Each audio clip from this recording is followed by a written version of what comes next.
Good afternoon, everyone. As usual, I'll be giving just a minute to allow you guys to come in before we start the business of the day.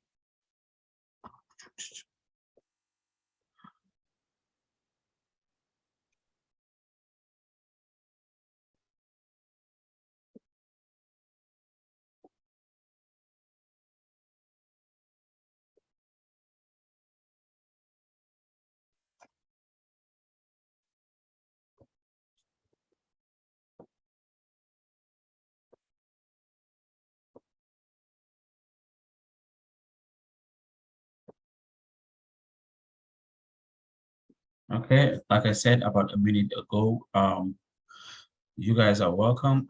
For those of you guys that joined us for the first time, my name is Gagba Esahara, and I am the training coordinator of the Temple Small Business Development Center. At the Temple Small Business Development Center helps small business start and grow. We offer free one-on-one consulting and a variety of low to low-cost webinars. We are proud to be part of the nationally accredited network of the Small Business Development Centers, which has over 1,000 networks across the United States. You're here this afternoon for a webinar on website technology you should know about. A copy of the PowerPoint and the link to the recording will be sent to all the attendees. Being a webinar, all attendees have been muted. However, we always encourage you guys to drop your questions on the Q&A or the chat box. Without further ado, please allow me to welcome my wonderful speaker, even as she takes over the floor for the presentation. Jen, you're welcome. Thank you. Hi, guys. So today we're going to talk about website technology you should know about. A little bit about me. I'm the Chief Creative Officer at Brand Swan. I've been a business owner for 14 years, and I actually started with web design. I'm a front-end web developer, been doing it since the 90s, and I specialize in brand strategy, web design, and SEO. And for any Harry Potter fans out there, I am a Ravenclaw. So we're going to talk about a couple of points today. We're going to talk about the parts of a website, where to register your domain name, how to choose a web host, and what the deal is with SSL certificates and why they're important. So what makes up a website?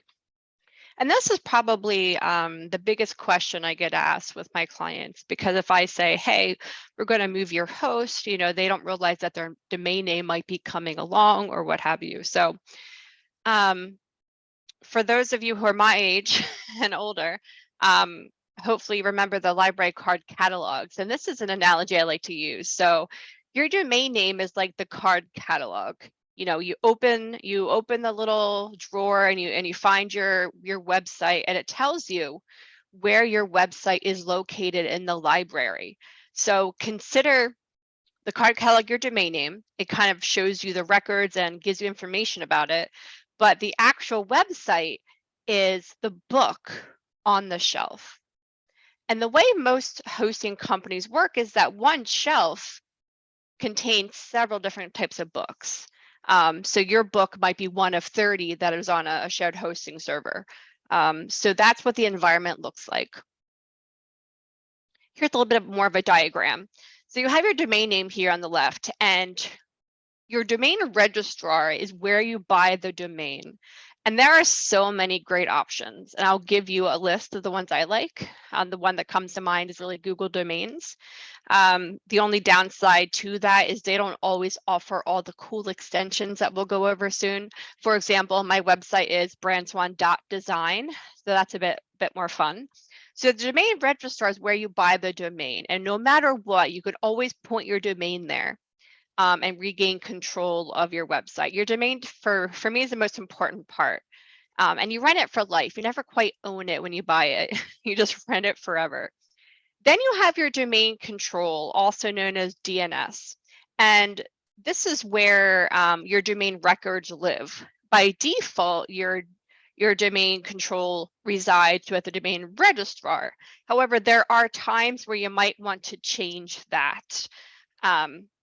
For example, sometimes web hosts will want the domain control so that it allows them to secure the site and kind of funnel those links in. So without getting like an error. So that's something to keep note of when you're working with SSL certificates, because sometimes if you're trying to forward a non-secure to a secure, it might not load properly, but that's down the road. So you can definitely put your DNS where your web server is. However, you can always come back to your domain registrar and reset it here.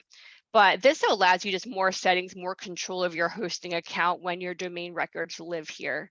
Now, your email might live on your web hosting account. However, a lot of people are moving away from this because email is such a big deal now.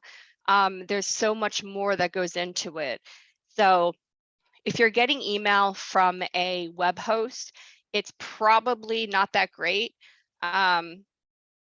It might not have a whole lot of storage. You might have issues with, people not getting your email or vice versa. So I always recommend that if you're going to have a custom email account, like your name at yourdomain.com, I always prefer to use Gmail. Well, G Suite, Google Workspace, whatever it's calling itself now, and Microsoft 365. So those are the two big players. There are more, I just don't have experience with those.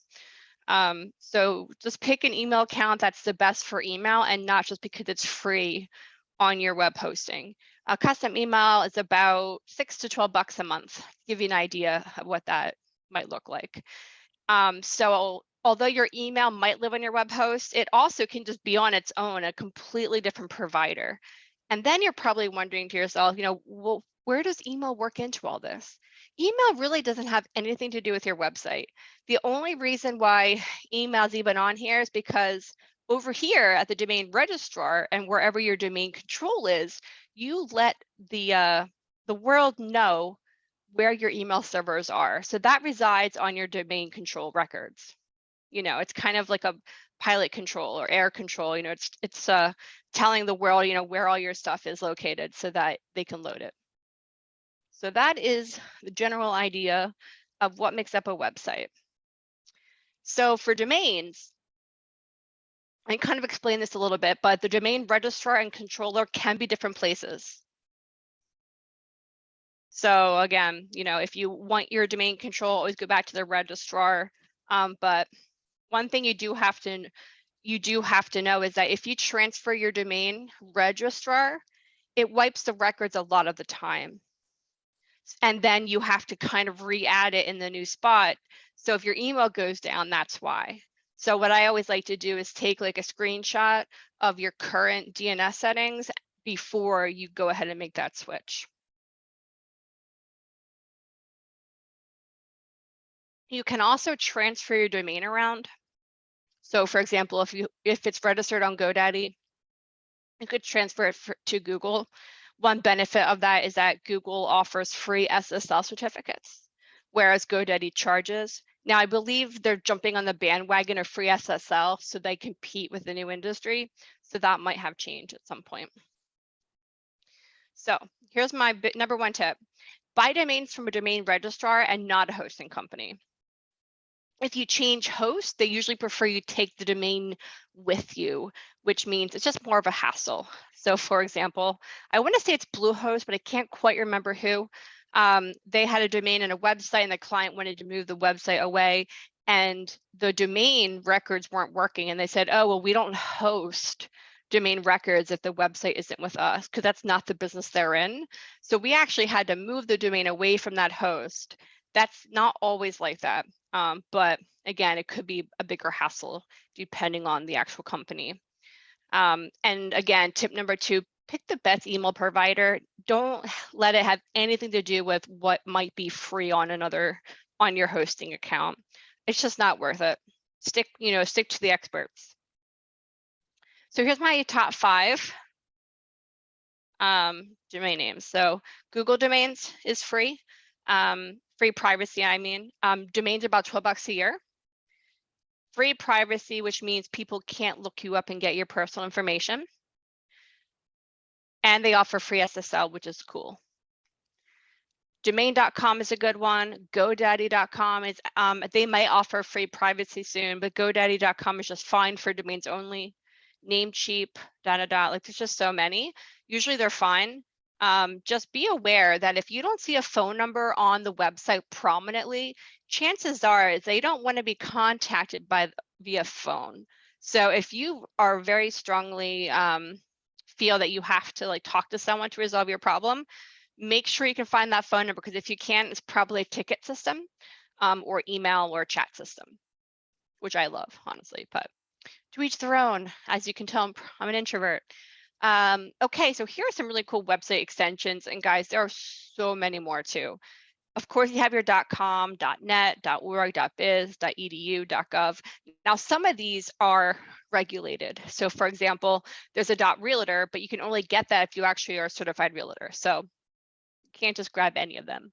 .gov is obviously only for government agencies, so you won't really be able to get that. You'd probably have to go through some huge verification process.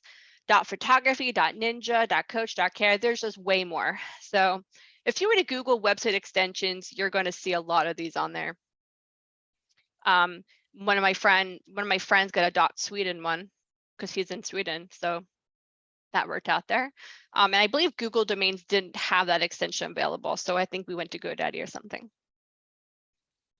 All right, so guys, if you let your domain name expire, this is important because this has happened to my clients. If you let your domain name expire, you're at risk, because if you let that domain go and someone else can buy it out from under you, and then they try to sell it back to you for an insane amount of money. So do not let it expire. Always have a payment method. Always have an updated email address on your account. In fact, what I would do is I would log into your account right after this and check to make sure that everything is up to date so that you're getting notifications on expirations and payment expirations, especially. I've seen this happen many times. People let something expire and then they try to sell it back to me. I've let a domain name go. I think it was something like websitedelaware.com, and these people bought it and they're trying to sell it to me for like a couple $100, but I'm like, I let it go, I don't want it. And they can't sell it anymore. So, but you know, those guys are just looking for, you know, business opportunities, whereas other people will buy your domain name with your company name, not giving a crap about it, and try to sell it to you for thousands of dollars. So just be aware of that. Any questions so far? And guys, speaking of which, if you have a question along the way, feel free to drop it into the Q&A chat so that I can come back to it. And yeah, so you can remember what your question is and I can answer it. Any questions so far on domains and how websites work?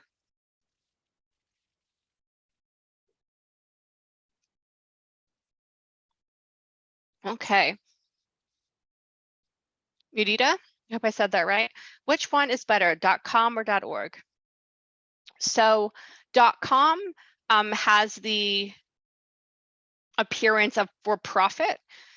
.org has the appearance for nonprofit. It's not like official. So I would say .com is better. But if you know that you're going to be heavy into the web marketing, you can buy multiple extensions of your domain name. So for example, brandswan.design, brandswan.co, brandswan.org. We have brandswan.dev. That's for our staging websites. So definitely pick one. I wouldn't do .biz or .net because it feels like it always gives the appearance of, well, I didn't come up with an original company name and it wasn't available as a .com, so I'm taking second best .net. And there's sort of like an unprofessional mindset in regards to that. So if you can't get it in a .com, be creative with your domain name. Example, I have a bakery client who couldn't get their name in a .com because it's kind of a generic name, like BavarianBakery.com. So what we ended up doing is getting creative, and we changed it to YourFavoriteBakery.com. So it allows some marketing without getting people confused.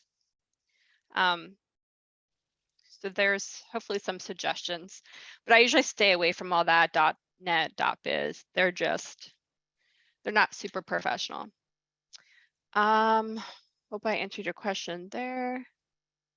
Okay, Dan asked, what's a good hosting company, especially for WordPress? I am going to go over that soon, so hold that question. I'll come back to that.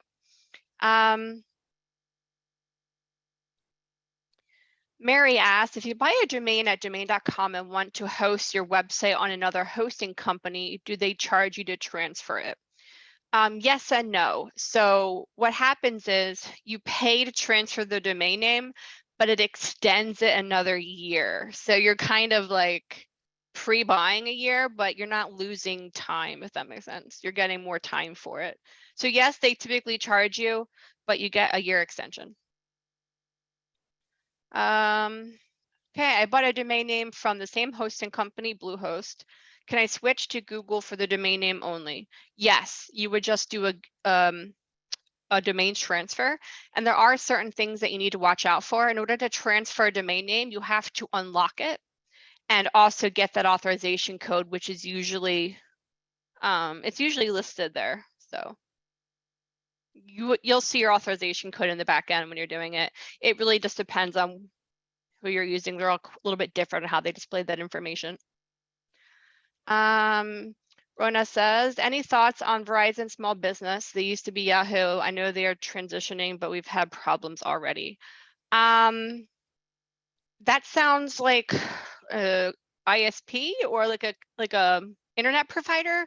I don't know anything about what they offer. I do remember Yahoo Business though. I did have a client use them. I'm going to say I didn't like it. I recall not having as many options as I would prefer to do custom things. And I found it hard and clunky to use. So I would stay away from them if possible. Does Google Domains offer also free hosting in addition to free SSL? Free hosting isn't a thing you're going to find. I think Wix might have one, but you can't use like your custom domain name. So again, it's pretty unprofessional because your domain is going to look like, domain name.wix.com instead of, your domain name.com. So off the top of my head, I don't really know any free hosting. Google does, however, offer a free, I'm going to put this in air quotes, but website where it's just like a one pager. But it's not exactly like a whole website. It's just sort of like a templated, like this is the website. You can't change anything. You add your information and then it appears as like a website. I hope that answers your question. Okay, my website is on wix.com. My domain and hosting is from the same. Should I switch to WordPress? I would say switch to WordPress if there's a problem you're trying to solve. So Wix, Squarespace, all of those website builders are really great for startups to get going. But if you're starting to outgrow it, then I definitely recommend WordPress. It's just such a powerful application. It can really grow with you forever. Okay. All right, I'll take one more question. When you buy Google email, do you need a business Google account or personal account? If you want just gmail.com, that's a free service. Again, slightly unprofessional, but you can do that. It's about $6 to $12 a month if you want a custom domain name, such as jane@brandswan.design. And you still use Gmail to check your email, but it just allows you to have that custom domain and kind of manage a company. Okay, great questions, guys. All right, here we go. This might answer your question, Mudita. I hope I'm saying your name right. How to choose between a website builder or custom CMS like WordPress. So I like to start with, what do you want? What kind of features do you want? And then work backwards from there. What doesn't your website currently offer you? Are you looking to integrate with, maybe add a form for a quote, or maybe you want a photo gallery or add videos? What is it that you want to do? And from there, you can pick what platform is best. So there are 3 different ways you can have a website. The first one, which is more popular when I first began, is custom coded by a programmer. Back in the day, we just made websites and they needed us to update them, so we did. But then WordPress came into play. Actually, maybe Blogger is probably the first one. I don't know. Probably WordPress. they've all quite evolved since the beginning. But a simple CMS, I'm going to call them website builders. So what you have Squarespace, you have Wix, you have GoDaddy Builder as well. So there are a bunch of these site builder. Yeah, there's just so many. And again, they're really good for startups if you don't need your website to do too much. A custom CMS like WordPress, Joomla, Magento, these require a certain amount of like computer savviness to put together, but they're very powerful and they have a ton of integrations that we call, plugins, from event calendars and registration, a quiz. You can add a quiz to your website to kind of bring them in. You can capture leads and then offer them, free white papers. You can do all this from a variety of different platforms, but I love about WordPress is you can keep everything in your website, and it's a bit more organized when your website can do everything for you. It could even do your newsletter if you so choose. There's lots of cool stuff you can do. So definitely grows with you because it doesn't take much to kind of start a WordPress site. But I think the builder is the most important part, and I love the Divi builder. I think I'm going to talk a bit more about that. So web apps. This is what makes your website do cool stuff. And again, there's so many. Anything you can think of. Sometimes clients say, hey, I want to embed my Twitter feed on my website. We can do that. You'd be surprised, we want to do this, we want to do that. And there's always a plugin, and usually it's free. There are some paid ones. Example is I built a women-owned business directory, and it was so cool. You can add categories and sort it and design it, and they can all have their own logins and update their own profile. You could literally build a community on your website, kind of like Facebook. People can have their own profile. They can message each other and talk to each other. So it's really cool. So what I will say though, as you're looking at these features, all websites today in this modern age are expected to have an SSL and be mobile friendly. So here's a list of more of the cool stuff. So event calendars, galleries, video players, booking systems. I have something on my site where you can book. It'll schedule you, but it looks at my calendar to make sure I'm free. And then, so it's really cool, guys. I think your website should be like a personal assistant. What's it doing for you? Search features, contact forms, online quizzes and polls, security and backups, blogs, social media feeds, and even tracking the effectiveness of Facebook campaigns. So you can track someone from the Facebook experience and then clicking on that link and going to your website and how long they stay on there and what they interact with. Any questions so far on that? I will explain the SSL very shortly. It's coming. That's a good question. All right. Now we're going to talk. Now, Dan, we're going to get into your territory here for your question. All right. Let's talk about understanding the terminology and website hosting. This is for custom sites like WordPress. Oh, and by the way, guys, something that a lot of people have confusion on is that WordPress has two different versions of itself. WordPress.org is what developers use. They get everything, they can set up everything custom. WordPress.com is WordPress initiative for people who aren't developers but kind of want to use WordPress, and they charge for it. So even they charge for the service of even hosting your website. So WordPress.com and WordPress.org are different offerings. All right. So let's talk about the terminology. If you're going to use WordPress, you need your own server.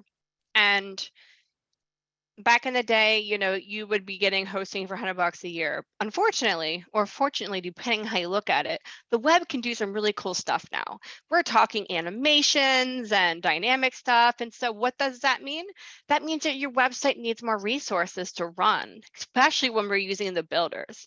So even WordPress has several builders that you can install on it and drag and drop your designs around. It's incredible. So let's understand the terminology when you're looking for hosting accounts. So the space, this one has 10 gigabytes of space, 10,000 visits monthly, which is a lot for a local business. Free SSL, which is a security measure, which I'll explain soon. It does offer free email, just ignore it, Cloudflare, unlimited databases. So it starts getting a little convoluted. But know that when we're looking at this is kind of the default. This is what most hosting companies should be offering you at this time. So look for this. Now, honestly, you're looking to pay after the first year, they give you a huge discount. Notice this is $4, and this might be slightly expired, but if you click on this link, guys, you're going to see the up-to-date one. But $15 a month is what you're going to be paying after the first year, and that's like $180 or something, if my math is correct. So look to spend about that amount. That's pretty standard now. And also, it depends what theme you want to run and what builder. So again, if you're using something that's not very light, but that does a lot of stuff, you're going to want a better host. Here are my favorite hosting companies. SiteGround is my favorite. I love their support. It's chat-based and they get it done within 5 minutes. Like it's really great. Flywheel, Media Temple, InMotion, DreamHost. I've used all of those, but SiteGround is definitely my favorite. They're also a little bit bleeding edge. So they're constantly updating their security using the updated PHP. So if you have an antiquated website, might not be a good idea to move to them because there might be a conflict. We refuse to work with GoDaddy hosting when we're designing a site for a client. There's always issues and the support isn't really helpful. So without getting too much into it, I would turn a client away if they refuse to move away from GoDaddy. That's how terrible they are. Now, if you're using GoDaddy Builder, that's fine. But if you're actually going to host WordPress on it and run a really cool theme like Divi, I would be really hesitant to pick them. So this is my list, Dan. All right. So here's a tip. If your website is sluggish, it could be your hosting account resources. Especially if you're on GoDaddy, if you're just like clicking around back there and it's just not loading or taking forever, if you log into your hosting account, you're actually going to see in your cPanel, you're going to see how much memory and CPU that your website's using. And if it's in the red and being maxed out, that means that your hosting account is no longer serving you. There are some hosting companies that I don't recommend. One of them is HostGator and maybe Bluehost, unfortunately, because I remember having an issue with the website using, very like the exact plugins I would use on my own server. And instead of being able to buy new resources to support the software, they said they wanted you to remove the features to accommodate their resources, which I think is backwards, So that's why I don't recommend them per se.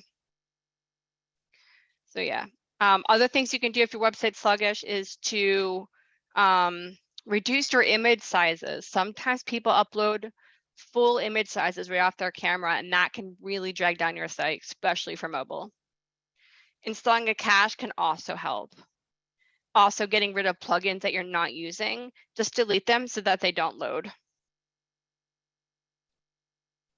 All right. So that is an overview on a custom site and what you need.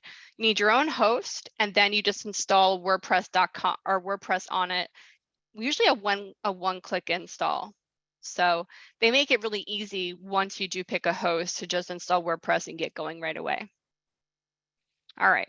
So these website builders I'm going to talk about next. This is really great for people who have small budgets. So maybe they are just starting out. It could be a company that maybe just doesn't use the web at all, and it's just a confirmation that they exist.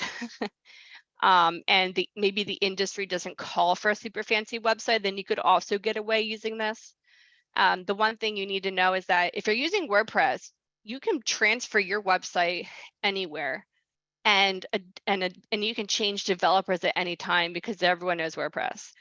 With these builders like Squarespace, Wix, GoDaddy.com, you can't just take your site and move it. You have to start over. And the reason for that is because they have their own proprietary software. So it won't run in any other environment and they wouldn't allow you to take it. Another example would be Shopify. And that's really good for e-commerce solutions. But again, you can't just take your site and move it. So my top web builders are the following. Squarespace. Squarespace is really good if you want a beautiful site. Wix. Wix is good for like if you have a lot of pages and you're trying to organize everything. Their templates don't look as nice, but the functionality is there. Shopify, great for e-commerce. One tip on Shopify is that don't expect to be able to customize a theme and think about buying a good theme. So I would just buy a theme outright as is, like the way you like it, and not try to customize it because you're going to be super disappointed. But they have lots of options and you could pick something that no one else has, at least locally. Pixpa, this is really great for photographers. It has so much, you can client proofing as well as stealing your prints and automatically adding watermarks and cool stuff like that. You can see a side-by-side comparison. The link is in this presentation. You will receive a copy of it. All right, any questions? I know you got some.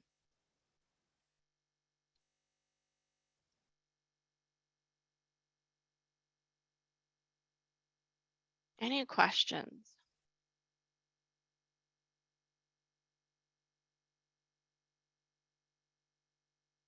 Take you a minute to type it out.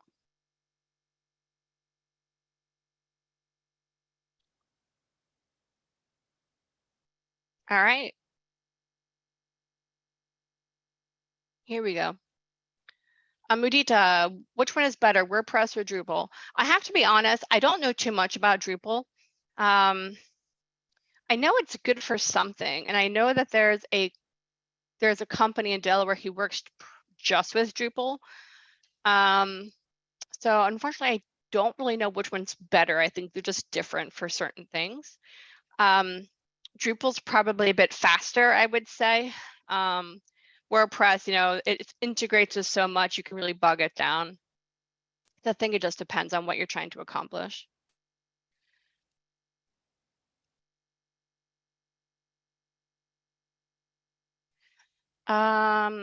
Katie, Dan asked actually. Oh, hold on. Hiroyo?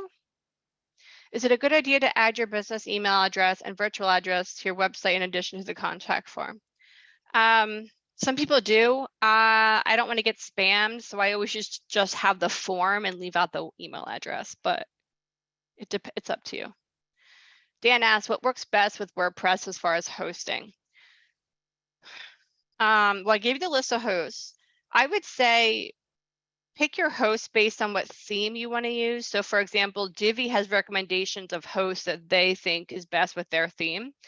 So I would reverse engineer it like that. Pick, the theme you want to use, the website builder. Again, I recommend Divi. I'm going to go ahead and put it in here.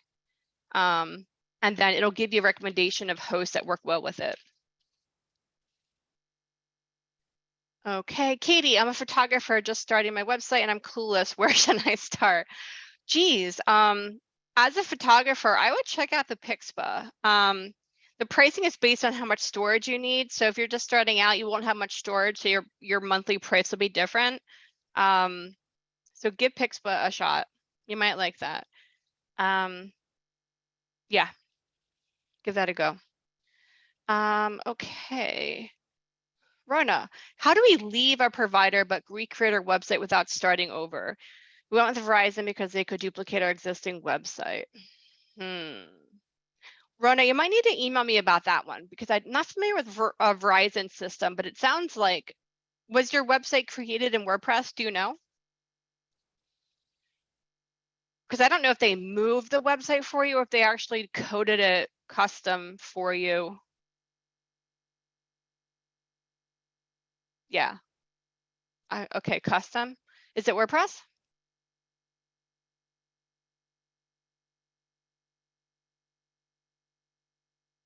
Okay. Send me, actually, I have a really cool app that you're going to want to use to answer my questions. So hang tight. Hang tight on that. Could you summarize a step-by-step process for a small business startup that is local and low budget? Get a domain name, build website on platform. Cool. Yes, we'll summarize. I mean, I feel like that would take a long time to answer, honestly, but I am doing a startup seminar, webinar later this month. So I'm going to put my email address in the chat, guys. If you want to come, let me know and you can pop in. But I feel like that's sort of another class. So that's a big one to answer, unfortunately. But I can eventually. Okay, let's talk about website security. This is what you guys all been waiting for, I know. SSL, what does it even mean? It stands for Secure Sockets Layer, which is why we call it SSL. And think of it kind of like a tunnel.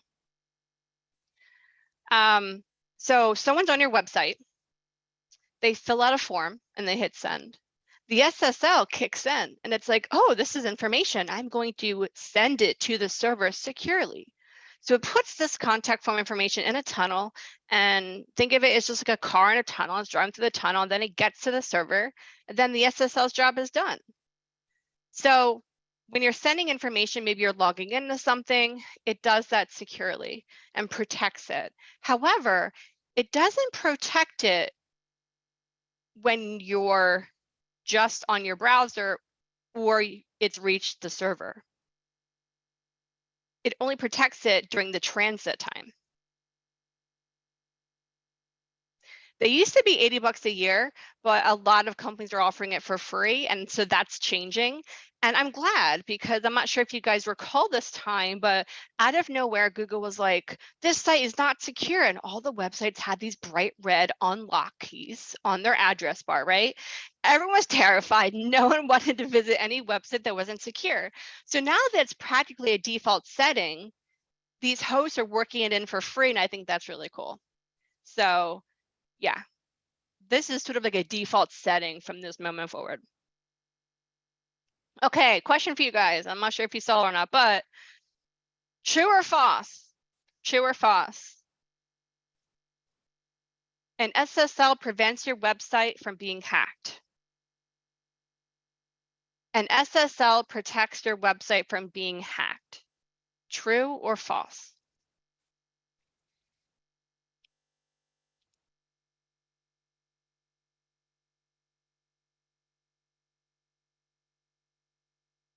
All right, we got some smart people in the room. Nope, it doesn't. Yeah. That's a different type of security when we're talking about preventing hacks, because the people who are hacking your site sometimes get in legitimately and exploit some unsafe things with vulnerabilities. But here is how you prevent your website from getting hacked. So an SSL, again, will keep that user's information safe during the transit time. But there are other things you have to do. One, use strong password always. If your username is admin and your password is password, probably not the best. You're going to get hacked. It's because what happens is these bots that are obviously sent or made by hackers scour the web looking for vulnerabilities. They look for certain themes and plugins, and if they're out of date, there might be an in there. So, or sometimes they just guess using a password and now they're in legitimately and they can just, wreak havoc. So use strong passwords. Now, if you're using a builder like Wix and Squarespace, all that stuff, they take care of the security for you because you're on their server using their product. So all you have to do is just have a pretty strong username and password and your job is done. When you have a custom site, like you're building from scratch on WordPress, you do have to do a little bit more. And there's a couple that I recommend. The first one, now this is for lightweight, because WordFence, although it's an amazing software, I only use if a website has been hacked before and they need a little bit higher monitoring. It's just very resource intensive, so I tend not to keep that on all the time. Again, unless there was a vulnerability, because sometimes there's backdoors. For a new site that I want to make sure they don't get hacked, I use a combination of WP URL hide. And what that is it changes the default URL to log in, and you get creative with it. So that way, these bots, they can't get to your login page. And what does that mean? That means they can't guess your password or their username because it's not there. So you've already taken away that one variable by hiding the login page. Then you have Loginizer, which prevents people from brute attacking your site and trying to log in over and over again. So between these two things, your website is going to stay pretty safe. Just make sure you update all of your plugins because that's important. At least once a month, go in and update your stuff. Typically, nothing really breaks. Just make sure you're not on a super old server. That's when things can start getting crazy. If you want an extra layer of security, you can dual authenticate. And that means that you use a combination of your phone and the website to make that secure connection. So what might happen is I try to log in on a website and it sends a notification to my phone. It says, do you approve this login? And then you hit yes, and then you're logged in. Something as simple as that. Any questions on the SSL and security in general? Let me see if anyone made that. Let's see. Marianne asked me if I've ever worked with Square. Square, the credit card company, or Squarespace, the website builder? Marianne. Square, the credit card company, or Squarespace, the builder?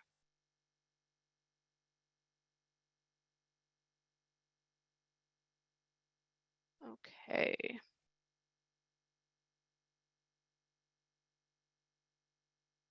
All right, I'm gonna move on, but if you ever, here we go.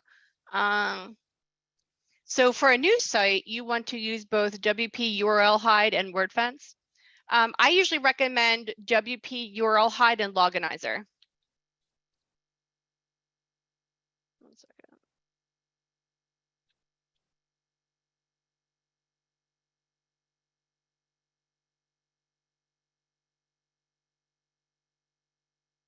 If you pay for Loginizer, you don't have to install the WP URL hide, but with this combination, you get free for both.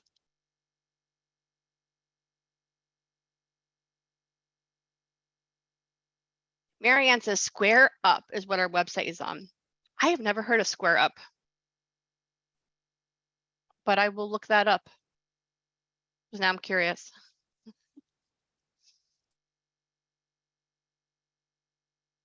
All right, we got some questions here. 1 second. Okay, I answered that one. I answered this one. Okay. All right. There'll be more time for questions. So if you think of any, just pop it into the Q&A and I will get to it, I promise. Okay, let's talk a little bit about email. I'm giving you my recommendations for email. So do not use the email that comes free with a hosting account, please. Get your own provider, Gmail, or well, Google Workspace or Office 365. I like Google Workspace because I'm an Android girl. So this is a bit biased. However, I will admit I did go cold turkey from Office 365 to Google Workspace because Office 365 didn't quite have a cloud-based system yet. So I decided that I really wanted to do the Google Workspace and get on the cloud for accessibility purposes. And I'm so not sorry that I did that. And Google can open like Google Docs and whatnot. I'm sorry, Google can open like Microsoft documents and slides too. And Gmail's free but less professional. If you're using AOL or Hotmail, if that still exists. It's just a little unprofessional. If you're using it for personal purposes, that's totally up to you. But for business, I would find the most professional free solution would be Gmail. And you could say something like, company name Delaware at gmail.com. Gmail's been around for a long time, so it can be difficult to get good email names. Just keep that in mind when you're thinking of that. Okay. So here's what the difference looks like. If I try to use, Jane Clark, it'd be like Jane Clark 345 at gmail.com versus Jane@brands1.design. And even though it seems like all the domain names are taken, I promise you can come up with something really cool that is memorable. Okay, so here's my recommended setup, guys, and this is built for growth. So start with Google Workspace. Again, this is me. Google Workspace. I think you can get as little as $6 a user, but I just need a lot of stuff, so that's it. You get all the apps and you get your email and storage space, which I love. Google Drive is how I run my entire server for my team. Domains, I go to Google Domains for mine. Hosting, I use SiteGround, which again is 180 usually per year, but the first year you get it really cheap with my code. SSL, that's included already. And the web app that I'm using is WordPress.org. So if you are in an industry where your website matters, this is the setup that I would do. If you're a new company, definitely instead of using WordPress.org, you can use Squarespace or Wix, or there's lots of them out there. There really is.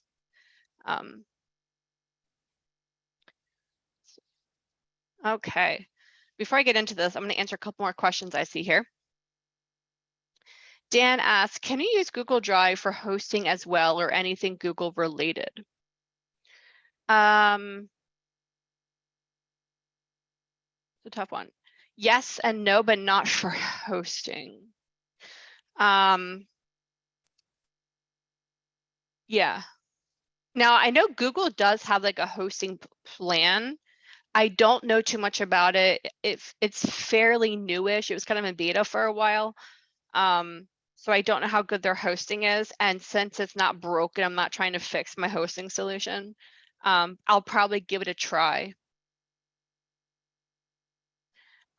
Tina, no, it's usually between $6 and $12 depending on how much space you need. And that's per month per user every year. So you can pay annually, but we just pay, $12 a user every month. Yeah.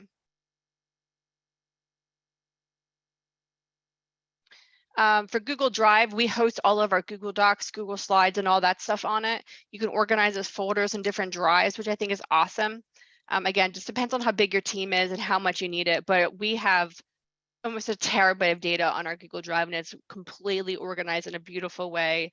I absolutely love it. What I love about Google Drive is that you can install it on your computer and it will echo what's on the drive, right? It adds an index to your computer. So you see all the folders, all the content, but doesn't download anything unless you want to open it. So you can have like a exact replica of what's on the server without taking up all that space. So I love that part about the Google Drive. Whether Google One does that, I'm not entirely sure. Okay. So here are some common questions and obstacles I often get. Where do I buy a domain and how much does it cost? Shouldn't my domain, web host, email be with the same company? What host should I use? What platform should I build my website on? I know I purchased a domain, but I don't know where it is. Domain, hosting, email, what setup do you recommend? I'm concerned about security. How do I know if I'm secure? I let my domain expire. How do I get it back? Do I need an SSL? How do I get one? Someone set up my website for me and I don't know how to get control over it or where to start. And why is my website so slow? So what I've done here is I've compiled one of my most common questions that I get, and I've linked to the corresponding slides that will answer those questions for you. Now, I want to kind of go through, because some of these questions we haven't gone over yet, like where do I get my domain? What, I know I purchased one, where is it? So there's some great resources here as we're nearing the end here. So the first thing is whois.com will tell you the following information about your website. It'll tell you where your domain name is registered in case you forgot. It'll tell you what name servers you have, and what that means is where your domain control is. It'll tell you the contact information of the person who owns it, unless it's a private registration. So this is what it looks like when I look up Brand Swan. Now I am, again, hidden on a lot of things, but here I'm telling you, this is the registrar. This is where I registered it. This is the status of the transfer. Notice that it's prohibited, and that's because my domain name is locked, and the name servers. So you can see that I'm using Google over here. Site checker, how to find a hosting account. So if you go here, and I have links in these presentations, guys, you can type in your domain name and it'll tell you where you're hosted. So again, if you don't know where you're hosted, this will help you find that out. Now, if you do have privacy on, it's not going to give you everything, but it will give you kind of a hint. It at least tells you it's web hosting providers Google, but that's actually not true. So this one will kind of fool you a bit, because it does give you the IP address. Not IP address is legit though. And then from the IP address, you can probably figure out where it's hosted. But all right, now this one is for, I can't remember who asked this question, but if you don't know what your website is built with, you don't know if it's WordPress, so you can go with builtwith.com. Type in your domain name, it'll tell you everything you have installed. So here, I have Google Analytics, I got some tracking stuff. I got Facebook installed over here. I have MailChimp hooked up. You can see my Google stuff is all here. I'm on WordPress because it says WordPress here. So it includes everything from your platform to your theme to the plugin to the scripts that you use. It's really cool, and will at least get you started on figuring out where your website is. So before I turn this over to Garba, I just want to say thank you guys. You can schedule a call with me here if you have any questions. I'm happy to point you in the right direction, or you can work with me. And feel free to join our Facebook group at Brand Swan Live for more stuff like this. Okay, Jen, thank you for a wonderful presentation. This also goes to my wonderful attendees. Thank you guys for keeping it a day with us. Yeah, the question just popped up. Yeah, a copy of the PowerPoint and a link to the recording will be sent to all the attendees. Before we wrap it up, just wanted to draw your attention once again that remember, we always post a 30-second survey about every webinar we have before we wrap it up. So I just want to encourage you guys to try as much as possible to help us to fill out the survey about today's webinar, even as it helps us in improving on the services we provide to you guys at a no cost. I think I will just go ahead and post it for the last time for those of you that didn't see the first, the second. I'm sure you guys can see for the third time I just posted. Thank you guys. Thank you. We had a great presentation. Everything was superb. Everything was good. I think without further ado, we just wrap it up. Thank you and enjoy the rest of your day. Bye-bye.